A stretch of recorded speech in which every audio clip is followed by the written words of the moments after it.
Hi, I'm Jason Keith with jasonkeithmedia.com. Today I want to talk about something that we don't talk about a whole lot, and that's how to go about reviewing websites that you've created that maybe aren't converting as well as you expected them to. There's all sorts of products and programs out there on internet marketing and affiliate marketing and other programs that teach you how to build a website, and they may have parts of the program that show you how to monetize the website and how to get traffic for the website. But what I want to talk about today is what happens with those sites that just don't work for one reason or another. Maybe you aren't getting enough traffic to the website, or you aren't getting the right type of traffic, or you aren't getting the conversions that you're looking for. I want to talk about some of the things that you can do, and I want to recommend you to a resource that can help you improve those types of things. But the first thing we want to talk about is, if your website is not working and you're not getting the sales or the leads that you're looking for in the website, first thing you want to look at is what type of traffic that you're getting. Are you getting visitors from the traditional search engines? Are you getting them from social media? Is it paid traffic or is it organic traffic? You need to take a look at the type of traffic that you're getting and determine if it's the right type of traffic that you're after. If you're getting little or no traffic, then of course you're going to have a very little chance of having the conversions to sales or leads that you're looking for, because traffic is the key. So if you're not getting enough traffic, you need to start looking at other traffic sources that you could do. Is it SEO that you want to target? You need to do some keyword research and things like that. If it's paid traffic that you're looking at, you need to look at the different resources and find out if your budget, if it's going to be profitable. Once you determine if you've got some traffic, but maybe you're just not getting the sales volume that you're looking for, you need to see if there's ways that you can ramp up that traffic by either purchasing more advertising, targeting more keywords with your SEO campaign, doing more email marketing, joint ventures, and things like that. Once you have identified that traffic maybe is not the problem, the other thing you have to really look at is your website itself. Are those keywords that you're getting traffic for the right keywords to convert into buyers or into leads for you? Because there's a difference between just regular old keywords and buyer keywords or action keywords. There a lot of keywords are more what I refer to as tire kicker keywords. Those are people who are very early on in the buying process.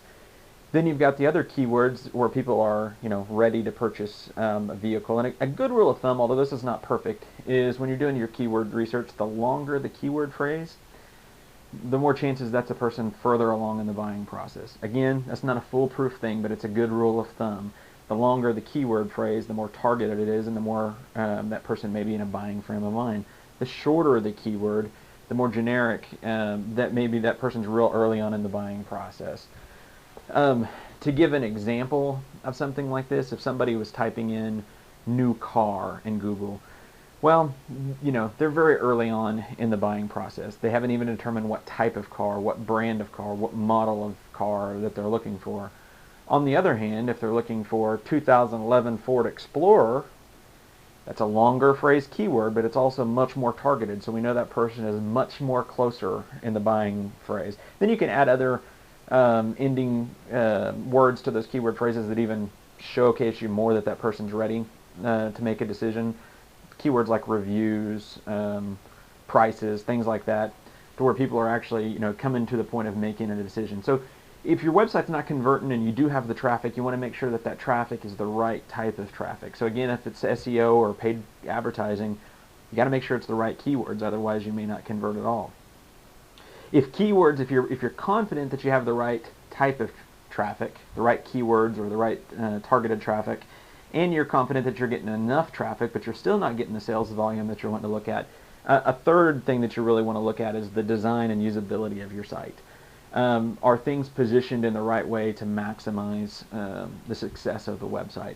Some things that we personally look at in all of our sites is, of course, the 2-click rule. We want to make sure that a person can find anything that they're looking for on our website within 2 clicks of any page they land on. And what I mean by that is, there's no guarantee that people are going to come through your homepage or sales page to find your product or service. So if they happen to come through a page or your contact page, or they happen to come through your privacy policy page, you want to ensure that they can find what it is they're looking for no more than 2 clicks from there. If you have more than 2 clicks, if you're burying that product or that information way too deep into your site, people are going to hit the back button and go find an easier site.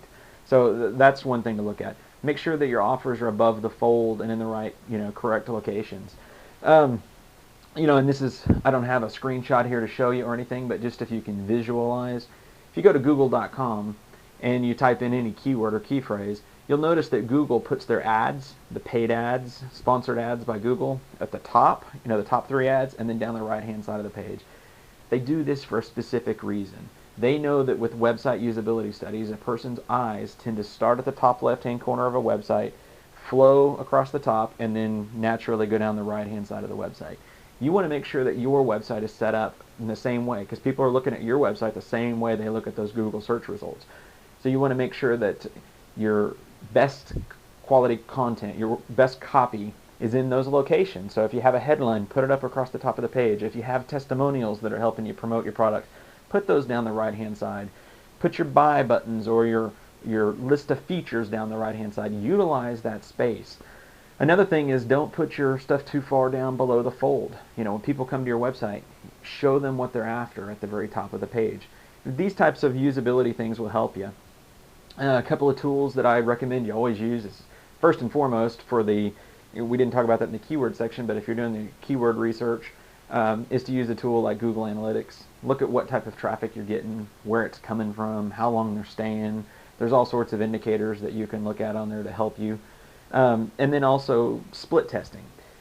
If you're getting the right targeted traffic that you think should convert, and that you're getting the quality or the volume of traffic, and it's still not converting, then maybe you need to change your message. And split testing is an important thing here. Google Optimizer is a good thing to use here. Change up your copy, change up the positioning of things on your sales page, and split test them. And of course, the easiest way of split testing is you compare A and B, and if A, converts more sales on the same volume or the same amount of traffic, and then A is the winner. And then of course the best thing to do is to not stop split testing there, and then take it the next step and change up the loser, match it up to the winner, and make some adjustments on that to compare. But anyway, that's a little bit on split testing, but I hope you found this video helpful. If you've got a website out there that's either not getting the traffic, then we need to look at traffic options, SEO, pay-per-click, social media, all sorts of ways to try to get traffic to your site. But you want to make sure it's the right traffic, people who are in the right frame of mind to buy your product or service. And then the last thing you really want to look at is to make sure your website is the most properly optimized to get the most number of sales for that traffic that you're getting. Now, one tool I really like, and I just had a chance to review this week, and it's really nice, is Bill Guthrie is a guy, I've bought several of his products and really respect. He had a massive niche keyword a while back and a buyer's keyword product that came out, both excellent products. And he just today launched a new one called Niche Tune-Up. I don't know if you can see this page or not, but what it is it's a 60-plus page book covering a lot of what I was just talking about here, covering things like proper research and going into a lot of ways to optimize your site correctly, and to look at testing and to dive into your analytics tracking to make sure that you are getting the right visitors from the right place, and look at some of those statistics to see if your bounce rates are high and other things. So if this is all sounding foreign to you, this is a great product to learn a lot of those fundamentals to see if your website is converting. And it's under 10 bucks. I don't know what price he's going to end it up on, but it's a phenomenal price. Matter of fact, what I thought was the best part of the whole package, the ebook itself is 60-plus pages and is jam-packed with great information. And he's also got a mind map and some cheat sheets and resources and all those things. But what I liked best was the checklists he came out with. And this is awesome. I mean, if you're launching a new site, or if you have an existing site that's not doing as well as you thought it should be, you can go through these checklists and hit it step by step and see if you can identify the problem and maybe turn that website around into a profitable site. So anyway, down below on this page you'll see the links to the Niche Tune-Up guide from Bill, and I hope you enjoy it. Thanks.